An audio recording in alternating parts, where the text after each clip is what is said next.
Hello there mga beloved, yung soulmates. Welcome to Renzo Tarot Channel. Andito naman po tayo para pagsamahan ng isang soulful and meaningful na tarot reading. Dito naman po sa inyo lagi naabangan, sinusubayan at pinakamahal na Renzo Tarot Channel. Mega shoutout po sa ating mga pinakamahal na overseas Filipino workers, OFWs na lagi nakaabang at nakasubaybay po sa ating mga videos at sa ating mga soulmates dyan sa Pilipinas. Ano yung pong ginagawa nyo? Maraming salamat po. Pasensya na po kung medyo after one day po na muling nakapag-upload ang yung lingkod, medyo na busy lang po, pero rest assured, papatuloy po ang ating pagsasamahang mga soulful and meaningful tarot reading dito lamang po sa inyong pinakamahal na Renzo Tarot Channel.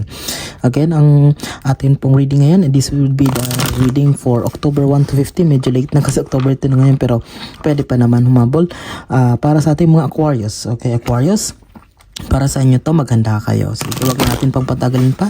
Again, if this is your first time po sa ating channel at hindi pa po kayo nakasubscribe, please mag-subscribe po kayo at pag-comment po kayo kapag nakaresonate po kayo, ha? Sige po, maraming salamat po sa napakagandang komento. Nakakataba sa puso ng mga komento, nakaka-resonate kayo. And pakishare na rin po natin videos at sa mga kilala nyo po, mga kaibigan, kamag-anak na mahilig rin sa tarot reading na hindi pa nakakapanood dati mga videos, maraming salamat po in advance. And I am praying na nalangin po ako na maraming nasa sign ng Aquarius ay makapanood nito ngayon para at least matulungan po natin sila. Ayun, sige, nahulog po. Ayusin natin ang 10 baraha para tuloy-tuloy na po tayo, hindi na tayo mag-shuffle mamaya. Okay, ganun pong ginagawa ko. Kuha po tayo ng 10. 1, 2, 3, 4, 5, 6, 7, 8, 9, 10 para tuloy-tuloy na hindi tayo ma-distract. Okay, ito po ha. Sige, ayan. Okay, ayusin natin yung 10 mong baraha, Aquarius, para sa October 1 to 15. Tignan natin kung anong mensahe ng universe para sa'yo at kung anong mga dapat mong gawin. Mga kapalaran. Ay, okay, 11 pala ito. Sige, lagay na natin sa gilid. Bonus card na natin yung pang 11. Sige, Aquarius, handa ka na ba? Okay, ready? Sige, simulan natin. Ang yung pambungad na baraha, Aquarius, October 1 to 15 is the Ace of Swords. Wow, this is a beautiful, okay, beautiful card kasi ito is parang konti na lang, konting push na lang, makikita mo na ang bunga ng lahat ng pinaghirapan mo. Okay, kumbaga sa konting polishing na lang, konting palitada na lang, konting basta konting na lang talaga kung may pinapagawa ka, kung may tinatapos ka na project, thesis, o kung ano man yan. It's just a little bit of touchings na lang. Kumbaga, kung sa bahay, kung sa pintura, konting pagpapaayos na lang, konting ayos-ayos na lang. Well, it is already succeed. With this Ace of Swords, this is just the beginning kasi after all the struggles, talagang marami kang sinakripisyo para makamit ito, mangyari ito, magtagumpay ito. And well, you will say na Aquarius, na everything is worth it.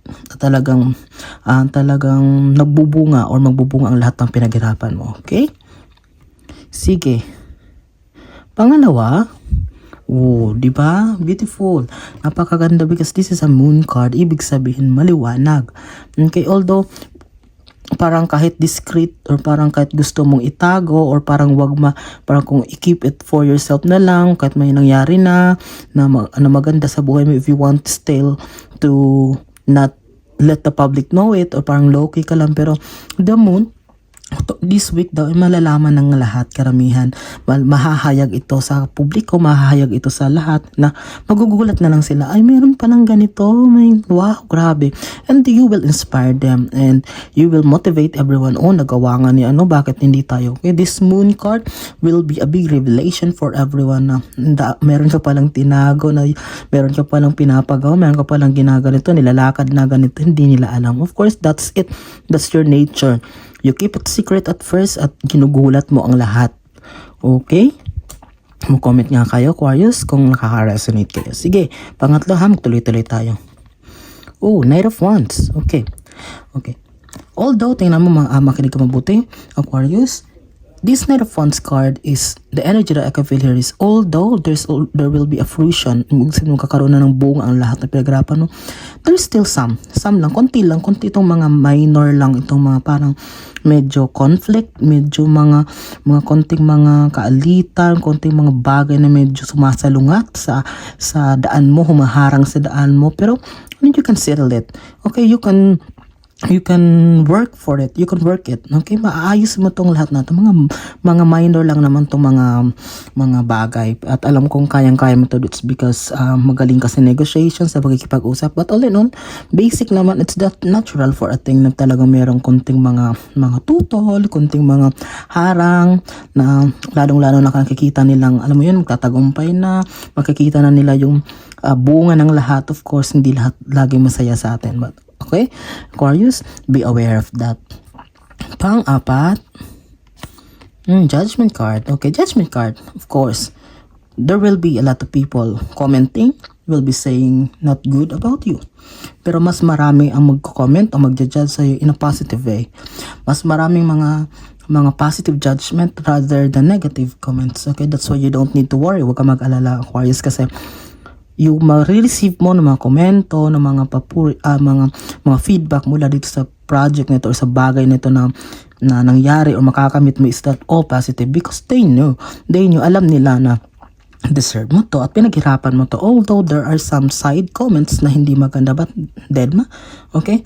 You are in an, kumbaga nasa era ka ngayon, nasa panahon ka ngayon na hindi ka na pumapatol di tulad ng dati, and that's a good thing, okay, for you to progress, for you to move forward, Aquarius, na tuloy-tuloy ay talagang kailangan nating matutong mag-deadma sa mga bashers. Okay, pang-5, Hierophant. Okay, Hierophant, isa din daw sa nagsasaka kaya naging successful ang lahat ng mga minamanifest mo, kung ano man itong mga bagay ngayon na ginagawa mo, is because you are guided by your ancestors, sa mga mahal mo sa buhay na pumanaw na, lolo, lola, magulang, nanay, tatay, kung kapatid na nawala na, they are guiding you, they are guiding you in a good path, sa magandang daan patungo sa buhay na magaan, okay? Because actually, meron sa inyo mga course na malayo nang narating na never in your wildest dreams. Okay, na ni sa hinagap din nyo in-expect na makakarating kayo dyan sa kung saan man kayo or sa position na yan.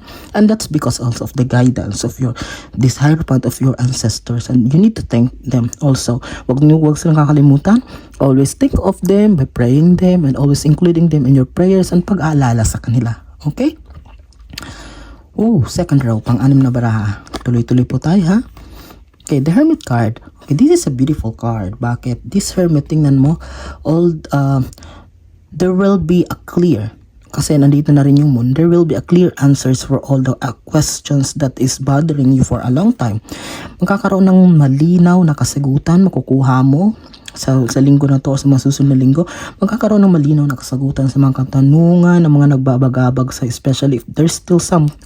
This Knight of Wands, yan yung nasa loob mo na ikaw na nakakaalam. Ikaw rin mismo, sa loob mo, ikaw lang ang makakaalam na magiging kasagutan sa mga tanong na to na bumabagabag sa isipan mo o tumatakbo sa isipan mo. You're really longing for an answer this for a long time, kung ano man yan, ng katanungan, ang magkakaroon ng kalinawan ang lahat. At dyan magkakaroon ka ng desisyon kung ano ba ang susunod mong gagawin. Okay? Pang-7, wow. Wheel of Fortune. Nakatapat pa sa moon. Napakaswerte mo. Kasi siguro iba sa inyo, recently nanalo sa raffle, nanalo sa loto, sa easy 2. Kasi the moon, maging malinaw na talagang success ay lalapit sa'yo. Maging malinaw na lalapitan ka ng swerte. Kaya magpapatuloy ito, Aquarius, because you're a sincere person with a good heart, a clean heart, and bibihira lang na sa mga sign na ganito na talagang consistent, talagang kung itong gusto ko, gagawin ko to.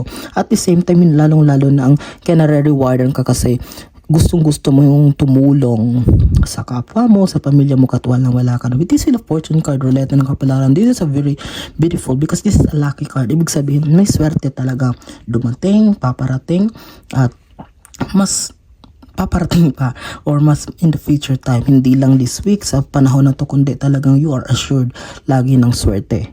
Okay? Talagang hindi talaga maiwasan ng mga marites. Okay, alam kong nakaka-relate ka dito, Aquarius, kasi lately hanggang ngayon, dahil nga dito sa mga pinapagawa mo, sa mga na-achieve mo, napapanalunan mo, napapagtagumpayan mo, kung ano man niya, mga magagandang bagay na nangyari sa buhay mo, ayan look. Ang sa dito is close pa sa puso mo, sa buhay mo, itong mga tao na to na nagmamasid secretly, quietly, pero gustong babagsakin ka, naiinggit sila. Maring kabag-anak, kaibigan, kapitbahay, they are in your circle. Okay, tingnan mo. Ayan o, mag-comment ka nga dito. Kasi wala silang magagawa, andyan na yan. Hindi ka naman nanghingi sa kanila. Di mo naman hiningi ang tulong nila, yung effort nila. Why you be affected about them? Just continue. Talagang ganyan. Ay, mamatay sila sa inggit. Bahala sila. Eh, di magsikap din sila. Di ba? You deserve it. Pang-siyam. Oh, talaga. Yan, nung lumabas yung Hierophant, ngayon the High Priestess. Okay. Siguro, merong members sa inyo ng family nyo na it's feminine, babae ha. It's either nanay, ate, tita, lola na may nararamdaman daw, siguro tinutok for granted, yun lang to. Pero itong nararamdaman niya, makinig ka mabuti ha. Kung sa tingin mo, kung obserbado nyo, ikaw makakapagsabi nito Aquarius kasi ikaw ang nakakalam nito. Kung sino man yung member ng family mo na babae, parang may nararamdaman na parang hindi gumagaling. Sa doktor, pina-check up nyo na parang andyan lagi, paulit-ulit mga sakit na kung ano man. Try mo, pumunta kayo sa albularyo, lumapit kayo sa mga because this is not a common ailment na madidetect ng doktor kung ano man. May kinalaman ito dun dahil nga dito sa mga tingnan mo, judgment, kasama na rin dito yung inggit, siguro yung mga negative or evil eye na nakukuha, kasama dito yung kukos nitong mga nararamdaman sa katawan. Okay, yun lang. Lumapit kayo, pakita nyo. Kasi kung walang findings ng doktor, kung ano man yan, tapos kahit pinunta nyo na sa doktor at wala namang nangyayari, hindi pa rin gumagaling, it's the best time to go to healer. Okay, albularyo especially, kasi negative energy yan, okay, na na-receive or na-absorb ng family member mo. Babae ha? Babae. Sige. Siguro may nararamdaman siya. Okay. Mag-comment kayo ha. Bumalik kayo dito, Aquarius, kung totoo nga yan. Okay, ito. Magkatapat si Hierophant saka si Emperor. Tingnan mo yung ating panapos sa baraha. Talagang nagpapatunay lang na itong family member mo daw, Aquarius, ay kailangan talagang, may kinalaman talaga ito sa spiritual. It really needs to go to hindi siya normal na kuha ng doktor, kasi it really needs spiritual guidance. Kailangan talagang ang magpapagaling dito ay ang Panginoon. Ibig sabihin, pupunta kayo doon sa mga manggagamot na yung source ng pagpapagaling ay sa Panginoon ha, kasi dalawang side yan, may sama-sama.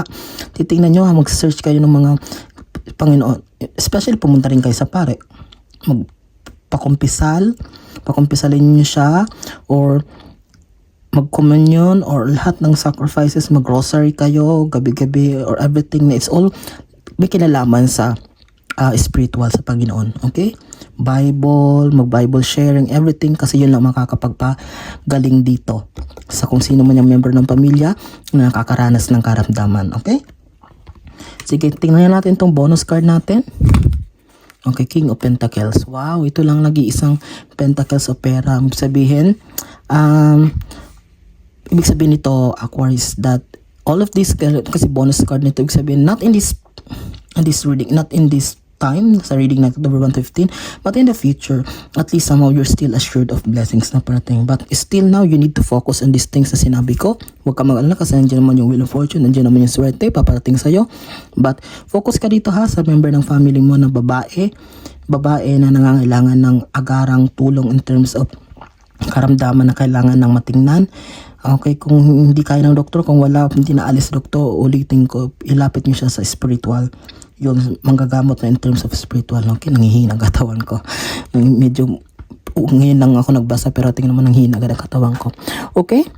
Bago po ako magtapos, paalala ko po sa inyo na next week po ay mag-start na po ang aking OJT dito sa Australia. Sabihin, whole day po, everyday po ako ay nandun na po sa childcare. But huwag kayong mag-alala dahil araw-araw po rin po ako mag-upload, kasi ang gagawin ko, yung readings ng lahat ng zodiac signs ay tatapusin ko sa 2 araw, Sabado, Linggo, during free time, para araw-araw may upload ko pa rin. That's why huwag kayong mag-alala na mawawala ang inyong lingkod. Just always include me in your prayer na mabigyan ako ng lakas araw-araw, good health, at maging safety lang sa araw-araw sapagkat nandito ako sa malayo, nasa ibang lugar ako, and lalong-lalo na mag-start na po ako ng aking work placement o JT. Okay, maraming salamat po, pinakamahal kong soulmate, saan man panig kayo ng mundo naroon ngayon. Maraming salamat, hindi ko magsasawang pasalamat sa inyo sapagkat kayo ang lakas ko, kayo lang ang lagi nandyan para gabayan ako or i-cheer ako sapagkat tagal kong nawala, pero ngayon na nagbalik ako, nagkaroon ako ng lakas ng loob, andyan pa rin kayo, hindi nyo ako iniwan at naging mainit ang inyong pagtanggap sa akin. Maraming salamat mga pinakamahal kong soulmates, mag-iingat po kayo lagi and God bless us all.